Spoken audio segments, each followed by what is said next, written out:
The man next to you is screaming your name and you cannot reach him. 36 hours ago, you were eating powdered eggs on a transport ship off the Isle of Wight. The ship was so crowded you slept sitting up, your aid bag pressed between your knees. You are a T/5 medic attached to the 1st Infantry Division, the Big Red One.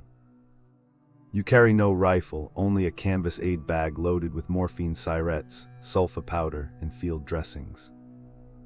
The red cross on your arm brassard is supposed to protect you. You stopped believing that somewhere in North Africa. The briefing officer called Omaha Beach the main effort and left it at that. You studied the sand table model until you could close your eyes and walk the beach. None of it looks like this. June 5th, they postponed the whole operation 24 hours, weather too rough to cross. You spent the extra day rechecking your bag, counting dressings, checking morphine syrettes again. At 0200 on June 6th, someone shakes your shoulder in the dark. The ship is already moving differently, engines deeper, hull rolling with purpose. Up on deck, the sky to the south is lit like a distant thunderstorm, except it never stops. Hundreds of aircraft are up there somewhere, bombing the coast you have to walk across. The Navy opens up at 0550, the whole fleet fires at once and the ship shakes under your boots. The sound is so large it stops being noise, it becomes pressure, something you feel in your sternum. You climb down the cargo nets into the LCVP, a Higgins boat, at 0400. The net swings out over open water, and your arms take every pound of your loaded kit. You land hard in the bow, 30 men crushing in behind you, and the boat drops into the swell. The channel is running 4-foot swells, and the Higgins boat hammers every single one of them. 12 minutes in, the man behind you leans over the side and vomits into the channel. Then the next man does it, and then you do it too, and you don't even feel ashamed. To the east, the sky is turning the color of dirty pewter. It is almost 0600. You can see the coast now, a low dark smear, then the bluffs rising behind it. The smoke from the naval bombardment sits over the beach like fog that can't decide where to go. Then the first German artillery round lands in the water 50 yards to your right. Nobody says anything. Another round closer, and the boat shudders from the pressure wave. The coxswain is shouting something you can't hear over the engines and the guns. The beach is close now, 200 yards, and you can see the obstacles in the surf. Steel tetrahedra, wooden ramps tipped with mines, concrete blocks. The Germans built this to kill boats, not men. 100 yards. 50 yards. The ramp drops. The men in front of you go down before they reach the water. You are already moving, there is no choice. The men behind you carry you forward. The water hits you at the thighs, ice cold, channel cold, and your legs stop working properly. Your aid bag is already waterlogged, 20 extra pounds dragging at your left shoulder. You go under, the surf takes you, and for 3 seconds you see nothing but gray-green water. You find the bottom with your hands and push. You break the surface and the noise comes back, all of it, all at once. The beach is 300 yards of open sand with nowhere to hide. The seawall is 100 yards ahead. If you can reach it, there's cover. You don't run, you wade, each foot sinking into wet sand, the bag tearing at your shoulder. A soldier is face down at the waterline 10 yards to your left. You register him without stopping. You are already thinking in triage. The sand in front of you kicks up in a line, MG fire, walking across the beach toward you. You go flat chest in the sand and it passes over you. The sand smells of iron and salt and something else you can't name yet. You get up and you run. 20 yards from the shingle bank, someone calls out medic, and your body turns before your mind does. He's a private from a rifle company. You don't know his name, his helmet is gone. You get your body between him and the bluffs, the only shield you have. Your hands find the field dressing by feel, you don't look down at the bag. You work fast, pressure, wrap, secure, the way they trained you at Fort Benning. You pin a morphine siret to his collar so the next medic knows he's had it. You tell him he's going to be fine, you don't know if that's true. You lave him and move. This is the work, not one man, every man, always moving. You reach the shingle bank and press flat against it, gravel and small stones, not sand. Men are packed here like they've forgotten how to move forward.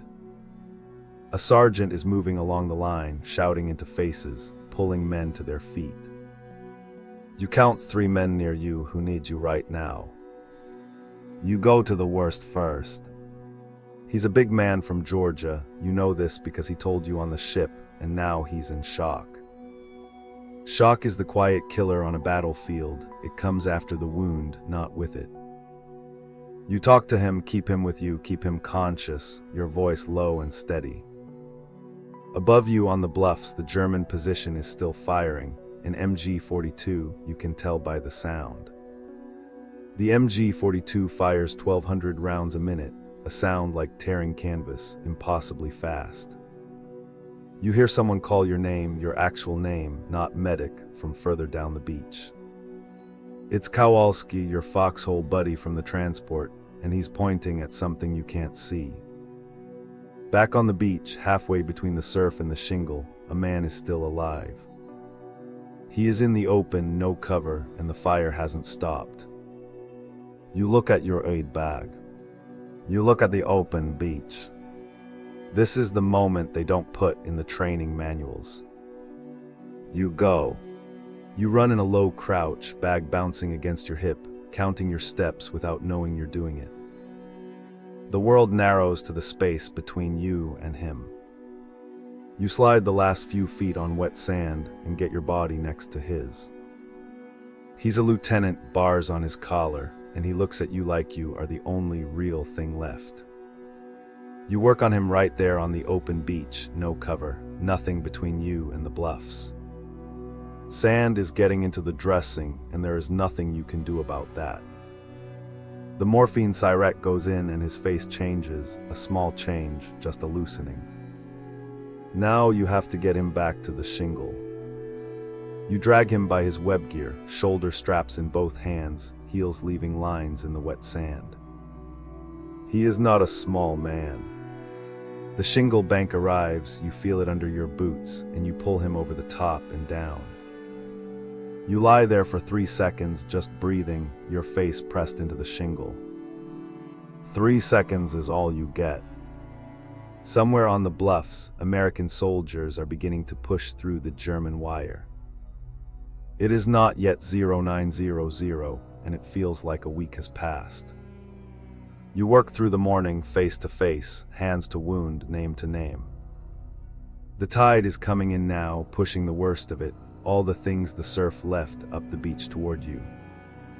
A chaplain is moving along the shingle bank, you don't know where he came from, giving last rites. By mid-morning, American infantry are cresting the bluffs. The fire from the bluff slackens, not gone, but thinner. Men who had been frozen at the shingle bank begin to move. You go with them, not forward yet, you stay at the bank, working the men left behind. You run out of field dressings before noon. You find more in a bag someone left at the waterline, and you don't think about why they left it. By afternoon, the beach is a different thing, still dangerous, but no longer a slaughter.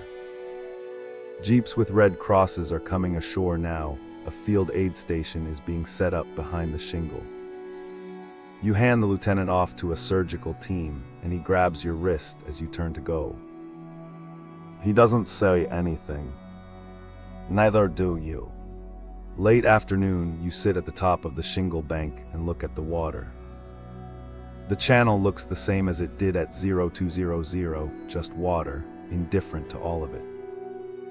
You count what is left in your bag, 2 dressings, 1 siret, a roll of tape. In 10 hours, you have used everything. 2,000 men died on this beach today. You helped 31 of them, you counted, without meaning to. There are men behind you in France now, living men, who would not be there without you. Somewhere above the bluffs, in a Norman village you've never heard of, the war is still going.